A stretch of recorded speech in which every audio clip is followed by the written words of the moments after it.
The air hung heavy over the wide Arizona plains that evening, painted gold by the dying sun. A quiet wind brushed through the mesquite trees, carrying with it the scent of smoke and dust. From a distance came the faint rhythm of drums, slow and steady, echoing across the desert like a heartbeat. The Apache village nestled between the red cliffs, and the river shimmered in the fading light, its people moving like shadows preparing for the night. It was a land that had seen more than its share of tears and battles, yet it still stood proud, fierce, and untamed, just like the people who called it home. Near the edge of the village, a young woman stood by the river, her reflection trembling on the water. She was tall, graceful, her long dark hair tied with leather strips, her eyes sharp as the hawk circling overhead. Her name was Nita, and though she was still young, the weight of the world already rested on her shoulders. She had lost her father to a raid when she was a child, and had grown up watching her people fight to hold on to their land and dignity. Yet through it all, she had learned not to bend to sorrow. Her heart carried the quiet fire of hope, even when the winds of fate blew hard against her, as the shadows stretched longer. Nita's hands worked over a piece of beadwork she had been making, a ceremonial necklace meant for someone special. Her fingers trembled slightly, not from fear, but from something she could not name. The drums in the distance quickened for a moment, then softened again, as though whispering a warning she could not yet understand. She lifted her head, looking toward the hills. Somewhere beyond those ridges, a rider was coming, fast and determined. She didn't know it yet, but that rider carried news that would change her life forever. The people of her tribe had often spoken of him, the fierce Apache warrior known for his courage and quiet strength. He had fought against soldiers, traitors, and outlaws who tried to cross their borders without respect. Some said he had the spirit of the mountain wolf, able to sense danger before it arrived. Others whispered that his heart was bound to Nita's long before either of them understood what love truly meant. His name was Tokita, and he had been gone for many moons, riding under the orders of the Elder Council. Now he was returning, and he carried more than stories of the battles he had fought. The sound of hooves broke the stillness of the valley. Nita turned toward the direction of the noise, her heart leaping against her ribs. The horse came into view, dark and strong, its rider leaning forward, his hair whipping behind him in the wind. Dakota slowed as he approached the riverbank, his face hard with travel and thought. Dust clung to his skin, and his eyes, those deep, steady eyes, held something different tonight. Something heavy. Nita ran to meet him, her beaded necklace falling forgotten in the dirt. He dismounted in one smooth motion, his hand instinctively reaching for hers. For a moment they stood there, breathing the same air, the quiet between them saying more than words could. She saw exhaustion in his face, but also a strange light that both frightened and intrigued her. "You came back?" she said softly, almost afraid her voice would break the fragile silence.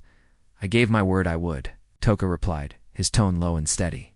"But I bring words you must prepare your heart for, my love." Her breath caught. "What has happened?" He didn't answer right away. Instead, he looked past her toward the horizon, where the sun had nearly vanished behind the mountains. The last light of day drew a sharp edge across his cheekbone, making him look older, stronger. She felt a chill run down her spine as she waited. "The council has spoken," said finally. His words weighted with something that made her stomach twist. "And the winds of change are moving fast through our land. What I must tell you tonight will change everything." Nita tried to read his expression, but it was as unreadable as the desert sky. She took a slow breath, steadying herself. "Then tell me. Whatever it is, I will face it with you." Tokita looked at her for a long time, his eyes softening just enough to show the man beneath the warrior's armor. "You have the heart of your father," he murmured, "strong and brave. But what I bring is not an easy truth." He turned toward his horse and pulled a small wrapped bundle from the saddle. He handed it to her with both hands. The way one offered something sacred, inside the bundle was a folded piece of parchment tan, unfamiliar thing in their world. The edges were rough, and strange marks covered the surface. "This came from the fort," Tokita said quietly. "It bears the seal of the soldiers. They say they come in peace. But I have seen enough to know what that truly means." Nita stared at the parchment as if it were a snake ready to strike. What do they want now? They claim they have a treaty, he replied, his voice hardening. They want us to move to leave these lands for a reservation farther south. They say it is for our safety. Her heart sank, and the world seemed to tilt. Leave our home, she whispered. This land is part of us. My father's bones rest beneath these cliffs.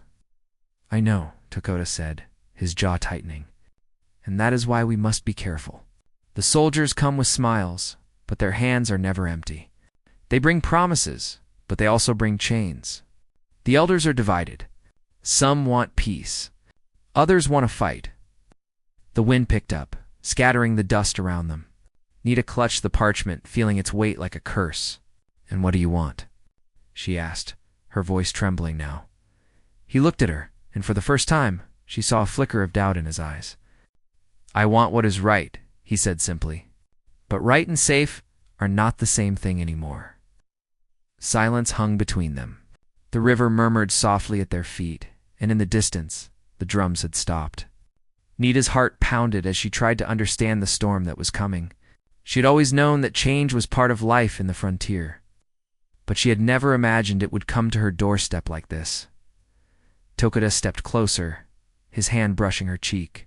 Prepare yourself, my love, he said, his voice barely above a whisper. What happens next will test us both. Her fingers tightened around his.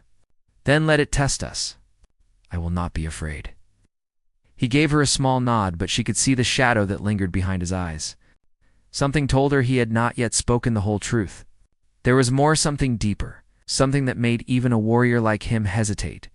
As the last light faded and the first stars began to pierce the darkening sky, a distant howl rose from the hills. It was the sound of a lone coyote, but it sent a shiver through the air, as if the spirits themselves were listening. Dakota turned his head sharply toward the sound, his hand instinctively moving to the knife at his belt. Nita watched him, her pulse quickening. What is it? He didn't answer right away. His gaze stayed fixed on the horizon, his shoulders tense. Then, in a voice that carried the weight of everything unsaid, he murmured, They are closer than we thought. Her breath caught in her throat. Who? Dakota turned back to her, his face set in resolve. The soldiers, he said. They're coming tonight. The night wind swept through the valley, rustling the leaves, and for a heartbeat the world stood still. Nita felt her blood run cold as the reality of his words sank in. Everything she had ever known, the safety of her village, the quiet rhythm of her days, even the hope in her heart hung by a thread. Takeda took her hand again, gripping it tight. Stay close to me, he said, no matter what happens. The drums started again, faster this time, echoing through the valley like a call to arms. The stars above seemed to pulse with warning, and the desert held its breath. Somewhere beyond the cliffs, horses neighed, and the faint glimmer of torchlight began to dance in the dark, and as Nita looked toward the hills, she knew that the night ahead would not only change her life, it would decide the fate of everything she loved. The night grew heavier, pressing against the land with a kind of restless silence. Every sound seemed sharper, the snapping of a twig, the distant rush of the river, the wind sighing through the canyons. Nita stood beside Tokuda, watching the faint glow of torches flicker far beyond the ridges. Her heart pounded in her chest, torn between fear and disbelief. It was one thing to hear of soldiers marching through the lands of other tribes, taking what they wanted under the name of peace. It was another thing entirely to see their light moving toward her own home. The drums from the village kept beating, faster now, sending a message through the valley. The rhythm carried a warning, a signal for families to gather their children and prepare for what might come. Takoda's face remained unreadable, but his hand rested firmly on the handle of his knife, his body still as stone. We should go back, Nita said quietly, her voice trembling. The elders must know. They know, Tokuda replied, his gaze never leaving the horizon. But they don't yet understand how close danger has come. As they made their way toward the village, the night air filled with movement. Women rushed to gather supplies, elders whispered prayers to the spirits, and young men checked their weapons with hands that shook slightly. Fear hung over them like a dark cloud, but beneath it burned something else, defiance. These were people who had endured loss before, who had been tested by fire and hunger, and still refused to surrender their spirit. Nita's mother, a quiet woman with streaks of gray in her long black hair, met them at the edge of the lodge. Her eyes searched Dakota's face, then turned to Nita's. "The spirits warned us in the smoke tonight," she said softly. "The coyote's call was not by chance." Dakota nodded. "I saw their torches beyond the hills. They come under the cover of darkness, thinking to catch us unprepared." Her mother looked toward the mountain, her voice steady, though her hands trembled. "Your father once said that when the earth shakes with the sound of horses, the time of decision will come. I thought his words were only dreams." Nita took her mother's hand. "What should we do?" Before she could answer, a horn sounded from the east to deep. Drawn-out call that sent every heart in the village into motion. The warriors began to move toward the outer paths, their faces painted and their expressions set. Takeda turned to Nita, his hand resting briefly on her shoulder. "Stay close to your mother. If I do not return before the moon is high, you must follow the others to the canyon." Her chest tightened. "You speak as if you don't plan to come back." "I always plan to return," he said quietly, "but I do not control the hands of fate." The words struck her like cold water. She wanted to speak, to ask him not to go, but something in his eyes stopped her. There was a fire there, the same fierce light she had seen the day he left months ago to ride with the scouts. It was the fire of a man who understood duty, even when it came with pain. As he turned to leave, she caught his arm. "Dakota, wait. You said there was more you hadn't told me. Tell me now, please." He hesitated, looking down at her. "After I left the council," he said slowly, "I met a man near the fort. He wore the uniform of a soldier, but spoke like one who knew more than he should. He said there are men coming not only for land, but for the gold they believe lies in these mountains. They want to move us, not for peace, but to dig. The treaty is only a cover." Nita's eyes widened. "Gold. There is no gold here." "That's what we know," he replied. "But greed does not care for truth. It only listens to whispers of wealth." Her throat went dry as the pieces began to fit together, the soldiers' sudden friendliness, the promises of safety, the papers they carried. "Then this isn't about peace at all," she said. Dakota's jaw tightened. "No, it's about power, and they will take it any way they can." He looked toward the ridges again. The torchlight was brighter now, flickering in the darkness like a line of approaching fireflies. "I must go," he said, his voice low. "If I can slow them, it might give us time." Without another word, he mounted his horse and rode into the darkness, disappearing into the whispering hills. Nita stood frozen, the night closing in around her. The village moved like a single heartbeat. Children gathered close to their mothers. Men formed lines along the paths, and the elders lit small fires, chanting prayers to guide the spirits of protection. The crackle of flames mixed with the pounding of distant hooves. The wind shifted, carrying the smell of smoke and metal. Nita's mother pulled her closer. "Do not look at the horizon, child. Look within. Fear grows when you feed it." But Nita couldn't look away. Her eyes followed the path Dakota had taken, the darkness swallowing him whole. She remembered when they were children, racing through the fields, daring each other to touch the river's edge before sunset. He had always been fearless then, laughing even when the storms came. She wondered now if that same boy still lived somewhere beneath the hardened warrior he had become. The night deepened. The first shots echoed faintly through the canyon, sharp and sudden, breaking the stillness. Nita's heart jumped into her throat. Her mother gripped her hand tighter. "Inside," she said. "Now?" But Nita didn't move. The fear that had once paralyzed her began to twist into something else's determination. She could not just stand and wait while others fought for her home. "I'm going," she whispered. Her mother turned to her, her eyes full of alarm. "No, you must not." "I can help," Nita insisted. "I know the paths through the ravine. I can bring water, tend to the wounded," before her mother could stop her. She slipped away into the shadows, moving quietly between the lodges. Her feet carried her down the familiar path toward the outer ridge, where the land dipped and curved into the desert plain. The night air was filled with tension and the faint smell of gunpowder. She crouched behind a rock outcrop, her eyes straining to make out shapes in the distance. Flares of light flashed far off, gunfire reflecting off metal. She could hear voices shouting, but the words were too distant to make sense. Every muscle in her body was tight, her hands pressed to the cold ground. She whispered a prayer under her breath, not for herself, but for Takoda. Minutes stretched like hours. Then, a sudden movement caught her, Aja's shadow breaking away from the line of cliffs, running fast toward the village. She pressed herself lower, her heart hammering. The figure stumbled, then straightened, illuminated briefly by the flicker of a torch. It was Takoda.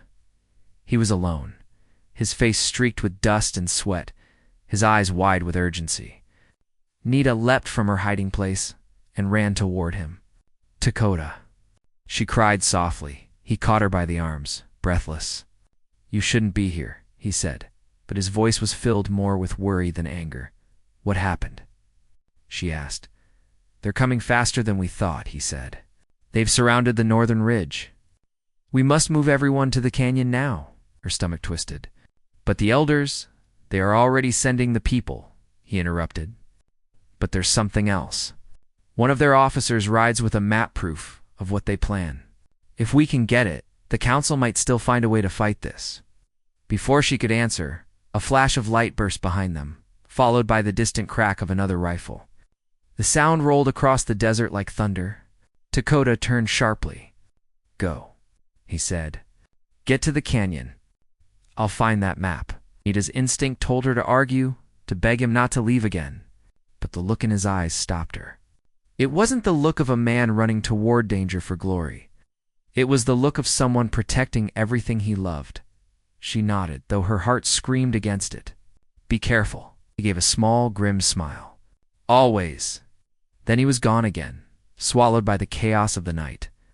Nita turned and ran toward the canyon, her breath burning in her lungs. Behind her, the world she had always known seemed to tremble under the weight of what was coming. The path twisted through the rocks, and she could hear the cries of frightened children and the low voices of the elders guiding them. She reached them just as the first glow of the soldiers' torches appeared behind the hills. The light was closer now, too close.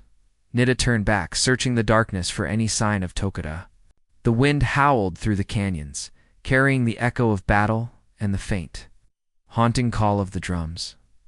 She whispered his name once, softly, as if the desert itself might carry it to him. But only silence answered, and somewhere beyond the ridge, beneath the same stars that had watched over them since childhood, the Apache warrior rode, deeper into the night toward the truth that would decide both their fates. The wind carried the sound of panic through the night, twisting through the canyons like a voice that could not be silenced. The people moved in hurried lines, their shadows flickering in the firelight as they made their way toward the canyon. Mothers clutched their children close, and the old men whispered prayers into the dark. The stars above seemed sharper than ever, watching in cold silence as history repeated itself once more on the red earth of the Apache land. Nita stayed near the back of the group, her heart torn between duty and fear. Every few steps she looked behind her, hoping to see Takoda riding out of the night. The memory of his face, his steady eyes, lingered in her mind like a flame she refused to let die. But the darkness gave nothing back. Only the faint light of torches from the ridge told her that danger was closing in as they reached the mouth of the canyon. The tribe's spiritual leader, an old man named Hosa, raised his hand for silence. His voice, though soft, carried over the group with the weight of wisdom and warning. "The earth remembers every footstep," he said. "Do not run. Move like the river, quiet and sure. The soldiers hunt sound before they hunt sight." The people obeyed, lowering their heads, their movements turning to whispers. The canyon walls rose around them, tall and ancient, carved by time and storm. Here the Apache had always found refuge when the outside world turned cruel. But tonight the air felt different, ichor, restless, as if the land itself sensed what was coming. Nita's mother walked beside her, her face pale but calm. "He will come back," she said quietly, as though speaking the words could make them true. Nita nodded, but her voice caught. I want to believe that. Her mother looked at her with eyes that had seen too much loss. Belief is all we have when the world takes everything else. Behind them, faintly, the sound of gunfire cracked again, echoing through the night. Nita's heart jumped. It was distant but closer than before. Meanwhile, miles away near the ridge, Takuta crouched among the rocks, the dim glow of enemy torches illuminating the ground below. He had managed to circle around the soldiers' camp, his horse hidden behind a cluster of boulders. From where he sat, he could see their wagons lined up near the base of the hill, guarded by men in blue coats. Their rifles gleamed under the moonlight, but what caught his attention most was the table near the fireware. An officer sat studying a map. That was the map he had spoken of, the one that might prove the soldiers' true intentions. If he could get it, the elders could show the neighboring tribes and perhaps rally more support. But he knew this was no simple task. The soldiers were alert, their movements organized, their eyes sharp. They were not wandering traders or lost settlers. They were here with purpose. He waited until one of the men moved away from the campfire, then crept forward, keeping low. The sand shifted quietly under his feet. Every few steps, he paused, listening for the sound of boots or voices. The desert was both his ally and his enemy. It gave him cover, but also betrayed every careless motion. When he finally reached the edge of the firelight, his breath came slow and steady. The officer at the table was young, his face smooth, his expression almost weary. Tokuta's eyes narrowed. He had seen that kind of look before men who believed they were doing what was right. Even as they destroyed everything in their path, the officer's lips moved as he spoke to a soldier beside him. "Colonel says the valley must be cleared by morning," he said. "We'll move them to the camp near the river. Once that's done, the miners will come." The soldier frowned.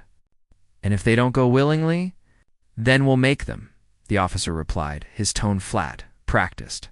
"The papers are signed. They have no right to stay." Takuta's stomach turned.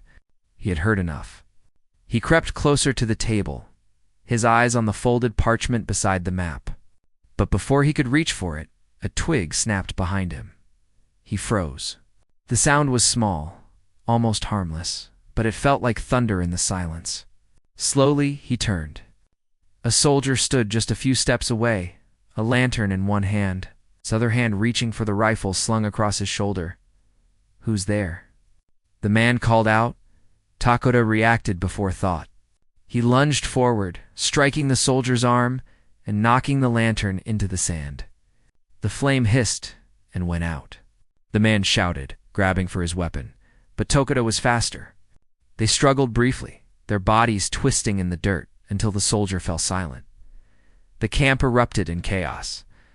Voices shouted, boots pounded against the ground, and the officer sprang to his feet. "Over there." He yelled, "Find him." Takuta grabbed the map and ran, his feet flying over the sand as bullets cracked through the night. The wind tore at his hair, the ground rising and falling beneath him. He didn't dare look back. He could hear the soldiers shouting, could hear their horses being mounted, but the desert was on his side now. It swallowed him whole, as if hiding one of its own. Back in the canyon, Nita and the others reached a narrow bend where the walls closed in. Fires had been lit to guide them deeper, casting trembling shadows across the stone. Children cried softly, their small hands gripping their mother's skirts. The air was filled with fear, but also a kind of quiet strength. Hossa spoke again, his voice trembling with age. "We will wait until dawn," he said. "The spirits will tell us where to go next." Nita sat beside her mother, wrapping a blanket around her shoulders. The ground was cold beneath her, but her thoughts burned hot with worry. "He should be here by now," she whispered.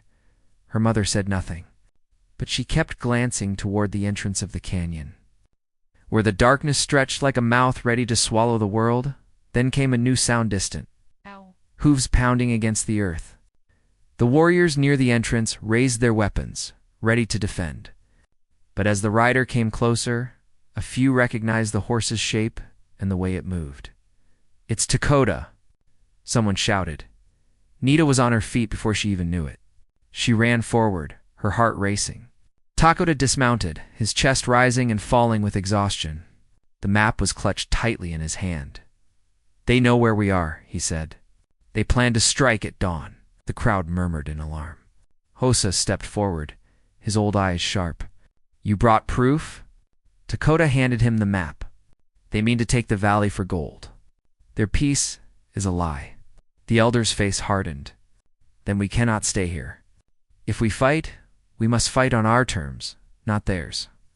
As the elders began to gather around the fire, debating their next move, Nita stepped closer to Tokuda. "You risked everything for this," she said, her voice low. "I did what had to be done," he answered, his tone weary but steady. "But it may not be enough." "What do you mean?" He looked toward the dark mouth of the canyon. "They have scouts ahead of their main force. If we try to flee now, they'll find us. If we stay, they'll corner us. Either way, they think we're trapped." "Then what can we do?" He hesitated. "We find a way they won't expect. There's an old path through the cliffs to the south, one few know. It's dangerous, but it leads to the sacred valley. If we can reach it, we might have a chance." She saw the uncertainty in his eyes. Even Dakota, who had faced death more than once, seemed haunted by what lay ahead. "You've always found a way before," she said softly. His hand brushed hers for a moment, just long enough for her to feel the warmth of it before he turned back toward the fire. The elders' voices rose in arguments. Some wanted to fight, others to hide, others to flee and seek help from neighboring tribes. The tension in the air was like a storm waiting to break. Outside the canyon, the night stretched wide and endless. The soldiers were gathering, their campfires glowing brighter as they prepared for the coming day. The wind shifted again, carrying with it the faint scent of rain and smoke. Takeda looked toward the horizon, his jaw tightening.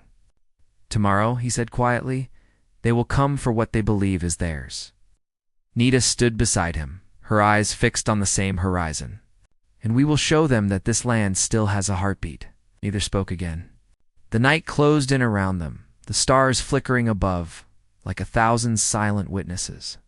The drums had stopped now, replaced by the quiet breathing of a people who knew that dawn would bring either survival or loss. Somewhere deep in the canyon, a lone coyote cried out, and the echo carried far across the desert, as if the earth itself was warning them that the fight for their home had only just begun. The first light of dawn crept over the horizon, painting the red cliffs in shades of fire and gold. The air was cold and sharp, filled with the uneasy stillness that comes just before chaos. Nita sat beside the dying embers of the fire, her blanket wrapped tightly around her shoulders.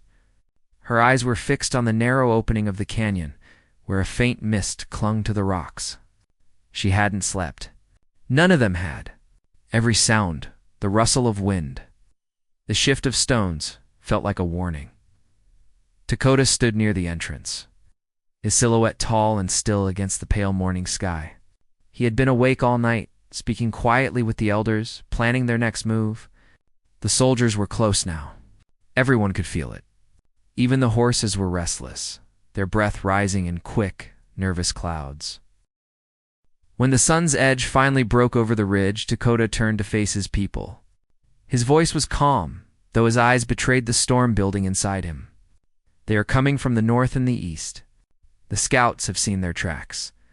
We must move now if we are to reach the southern cliffs before they close the valley." The crowd stirred, murmurs spreading like ripples through water. Mothers tightened their arms around their children. Young men, their faces streaked with dust and paint, checked their bows and rifles. The air smelled of fear and determination. Nita rose, moving toward Dakota. "You're sure the southern path is open?" she asked, her voice low. "I sent 2 riders before dawn," he said. "They haven't returned yet, but it's the only way left." Her heart sank. What if they don't come back? "Then we will still go," he replied. "Waiting will only bring death closer." The elder Hossa stepped forward, leaning on his staff. "The spirits favor those who act with courage," he said. "But remember, sometimes courage is not found in battle, but in keeping the heart steady when the world shakes." Tokuda gave a small nod. "We will move in silence. No torches, no shouting. The canyon hides us, but only for a while. As the people began to gather their things, Nita caught the faint sound of thunder in the distance. But it wasn't thunder. It was hooves, steady, rhythmic, growing louder with every breath. Her pulse quickened. Tokuda heard it too. His head snapped toward the ridge, his eyes narrowing. "They're here," he said. Panic swept through the camp. The children began to cry, and the warriors took their positions along the canyon walls. Tokuda raised his hand, motioning for silence. "Do not break," he said firmly. "They will not find us easily." Sound grew louder, echoing off the stone. Dust drifted down from the canyon ledges, as if the earth itself was trembling. Then came the faint clinking of metal, the sound of soldiers moving in formation. Nita pressed her back against the wall of rock, clutching the necklace she had made weeks ago. The one she had dropped when Tokuda first returned. She could still see his hand reaching for hers by the river that night, still hear his voice telling her to prepare herself. Now she understood what he had meant. The world she knew was about to change forever. From his place near the entrance, Tokuda watched the ridge with the eyes of a hunter. He could see movement, now dark shapes against the rising sun. The soldiers were spreading out, their rifles glinting in the light. They were moving slow, careful, thinking they were closing in on a cornered prey. "Wait until they come closer," Tokuda said softly to the men beside him. "When they reach the lower ridge, we'll give them smoke and confusion. Then we move south." The warriors nodded, gripping their weapons tightly. The plan was dangerous, but it was all they had. A sudden cry broke through the morning air. One of the younger scouts came running from the far end of the canyon, his voice strained. "They're coming from the west, too." The words hit like a hammer. Tokuda's eyes widened. The west. The boy nodded, gasping for breath. "They must have circled during the night. We are surrounded." The air seemed to stop. Nita felt the world tilt beneath her feet. The trap was closing faster than anyone had imagined. Tokuda's jaw clenched as he looked at Hosa. The elder said nothing, only lifted his gaze toward the mountains as if seeking guidance from the spirits themselves. Tokuda turned to the people. "We go now," he said sharply. "Through the cliffs. Stay low. Stay together. We can still reach the pass if we move quickly." He motioned for a few of the men to stay behind, to hold the entrance as long as they could. Every second they bought could mean a life saved. Nita stepped closer to him. "You can't stay here," she said. "You'll be trapped." He met her eyes, and for a moment the warrior's mask fell away. "Someone must hold the line," he said quietly. "If I don't, they will cut through before the people can escape." "No," she said, shaking her head. "You can't." He reached out and took her hand, his touch firm but gentle. "You once told me you were not afraid to face the storm," he said. "Now you must prove it. Take your mother. Help her lead the others through the pass. Do not look back, no matter what you hear." Her throat tightened. Tokuda, he squeezed her hand once more, then released it. "Go." Before she could argue, he turned away, calling to the men who would stay with him. The canyon filled with the sound of hurried footsteps as the people began to move. Nita's mother grabbed her arm, pulling her along. The crowd surged forward, disappearing into the winding passage that led to the southern cliffs. Behind them, the first shots rang out. The sound cracked through the air, echoing off the stone. The soldiers had reached the entrance. Tokuda crouched behind a boulder, signaling his men. Smoke began to rise from small fires they had set along the canyon floor, thickening the air and confusing the enemy's view. The wind carried it upward, turning the sunlight into a hazy, golden blur. He could see the soldiers now men in blue uniforms, their faces half hidden by dust. They moved cautiously at first, unsure how many were waiting for them. Tokuda waited until they were close enough to see the whites of their eyes. Then he gave the signal. The Apache warriors fired. The sound roared through the canyon, and chaos erupted. Horses reared, soldiers shouted, and the smoke grew thicker. The warriors used the confusion to retreat deeper into the shadows, leading the enemy into the maze-like paths of the canyon. Farther down the path, Nita and the others pushed forward. The narrow trail twisted between high walls of stone, forcing them to move single file. The sound of battle echoed behind them, each shot a stab to Nita's heart. She wanted to run back, to find Tokuda. But her mother's grip held firm. "Do not turn back," her mother said, breathless but steady. "If you stop now, his sacrifice means nothing." Tears burned behind Nita's eyes, but she kept moving. The ground grew steeper, and the path narrowed to a thin ledge overlooking a drop into the canyon below. The people moved carefully, helping the children and the old ones across. The wind howled through the cliffs, carrying with it the smell of smoke and gunpowder. At the top of the ridge, Hossa stopped and raised his hand. "Rest here," he said. "We will wait for the others." But Nita's heart refused to rest. She stared back into the distance where faint smoke rose above the canyon. The sound of battle was fading now, replaced by silence. A silence that chilled her more than the cold wind ever could. Down below, Dakota moved through the smoke like a shadow, his body aching, his lungs burning. The fight had turned desperate. The soldiers had pushed farther in than expected, their numbers overwhelming. But every step they took cost them dearly. The Apache warriors fought from the rocks, from the shadows. From every place the land allowed them to strike. Dakota's vision blurred with sweat and dust. But he kept moving, guiding his men toward the narrow exit where the canyon split in two. If they could reach it, they could block the path and give the others more time. Then he saw it the young officer from the night before. Out. Standing near the center of the fight, shouting orders. The same man who had spoken of gold and treaties. The sight filled Dakota with a burning resolve. He moved toward him, silent as the wind. The officer turned just in time to see a flash of motion before Dakota struck, knocking him to the ground. The man's eyes went wide as Tokuda pressed the map against his chest.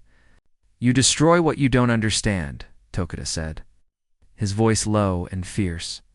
But before he could say more, another shot rang out. Pain tore through his shoulder, spinning him back.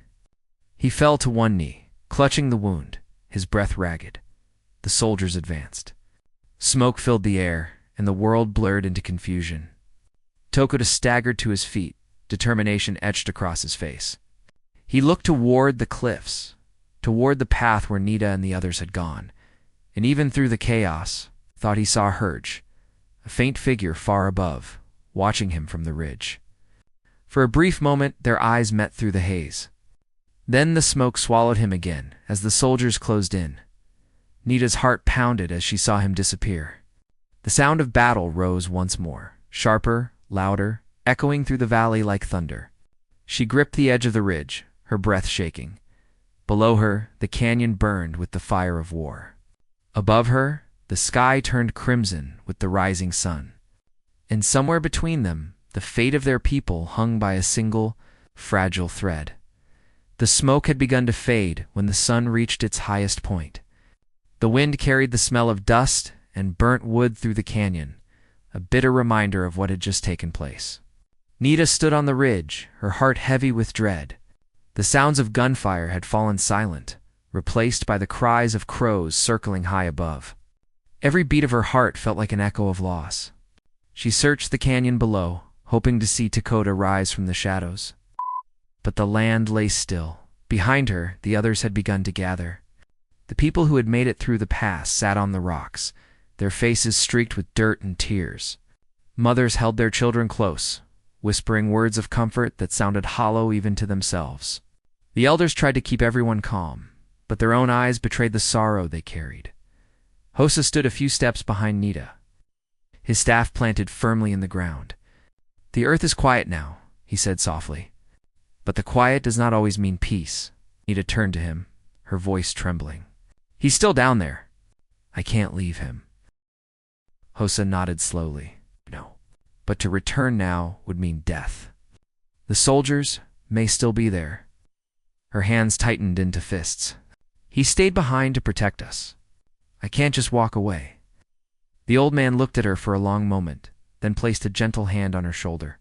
"Sometimes the bravest act is to live when your heart tells you to stay. You honor him by surviving."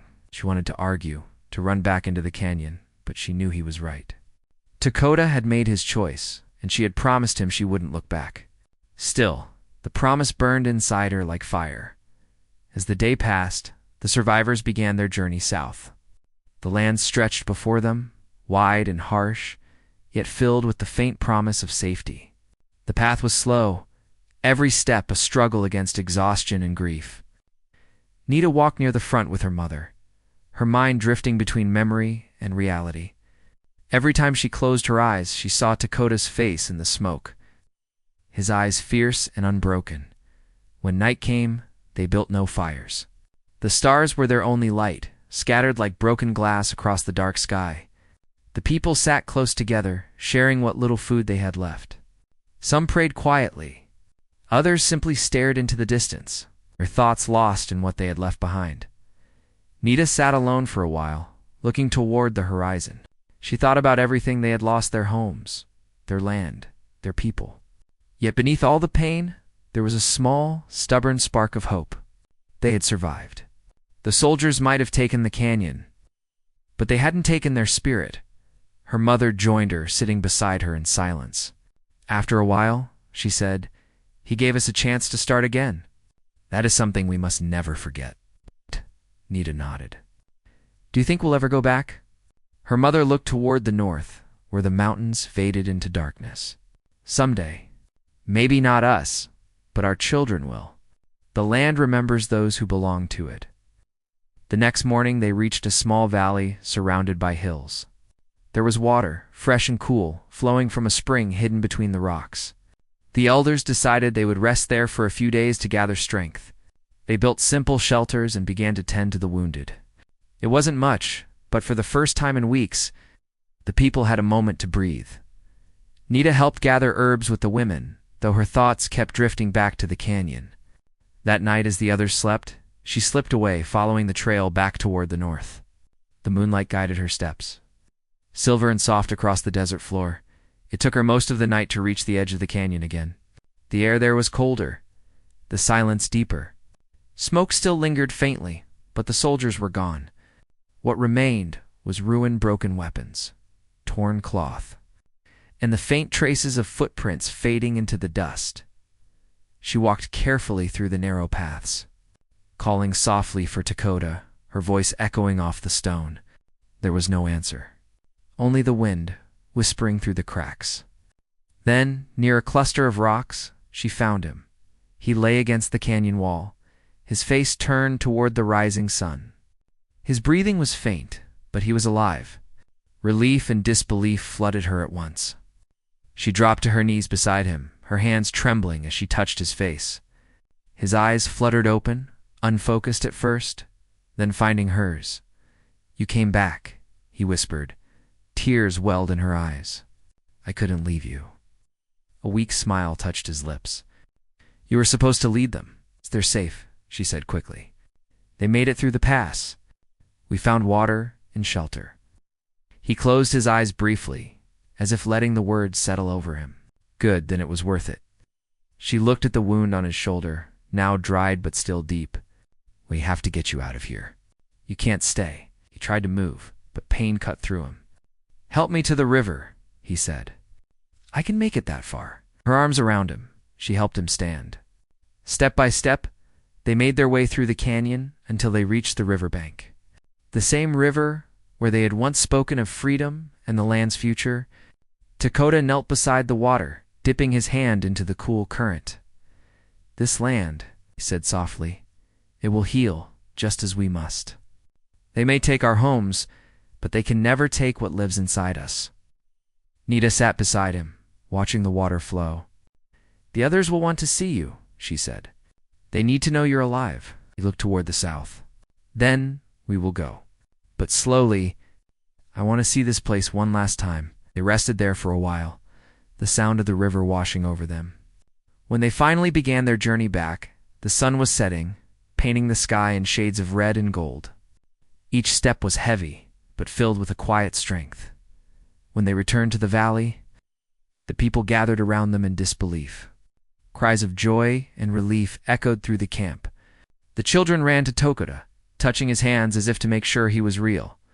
Hossa smiled for the first time in days. "The spirits were with you," he said.